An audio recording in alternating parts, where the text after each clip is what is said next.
अस्सलाम वालेकुम। शुरू अल्लाह के नाम से जो बड़ा मेहरबान नहायत रहम करने वाला है। आज हम बनाएंगे बेहतरीन किस्म का खुशबूदार कीमा मसाला।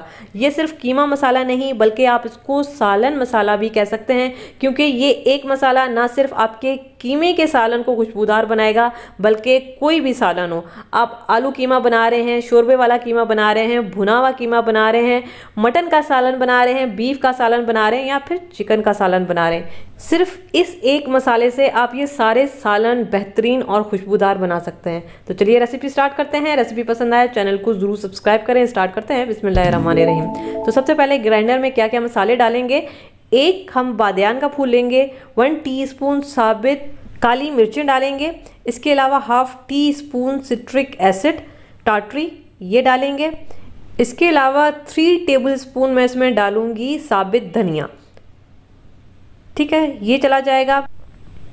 1 टीस्पून अदरक पाउडर और 1 टीस्पून लहसुन पाउडर, ठीक है, ये 1 टीस्पून जाएंगे इसमें।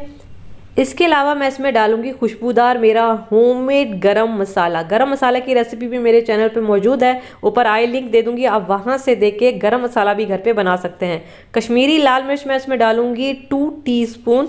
इसके अलावा 1 टेबलस्पून मैं इसमें डालूंगी सौंफ। 1 टीस्पून मैं इसमें डालूंगी नमक। नमक मैं यहाँ पे कम ही डालूंगी क्योंकि नमक ज़्यादा हो जाए तो फिर कम नहीं किया जा सकता, ठीक है, नमक आप कम ही डाला करें पहले।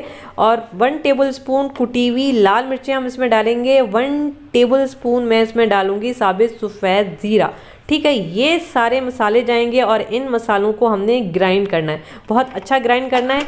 3 से 4 मिनट मैं इसको ग्राइंड करूँगी ताकि ये पाउडर भी हो और हल्का सा इसमें दाना भी हो।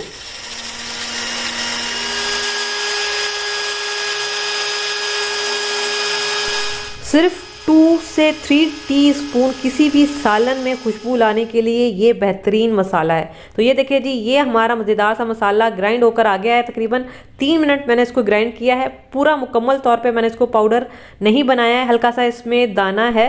तो ये हमारा बेहतरीन कीमा मसाला या फिर सालन मसाला तैयार होकर आ गया है। सिर्फ 2 से 3 टीस्पून आप किसी भी सालन में इसको डालें और फिर देखें क्या जायका, क्या खुशबू निकलती है। इसको आप किसी भी एयर टाइट जार में डाल के रखें और फिर जब चाहे इस्तेमाल करें और खानों में जायका लाएं।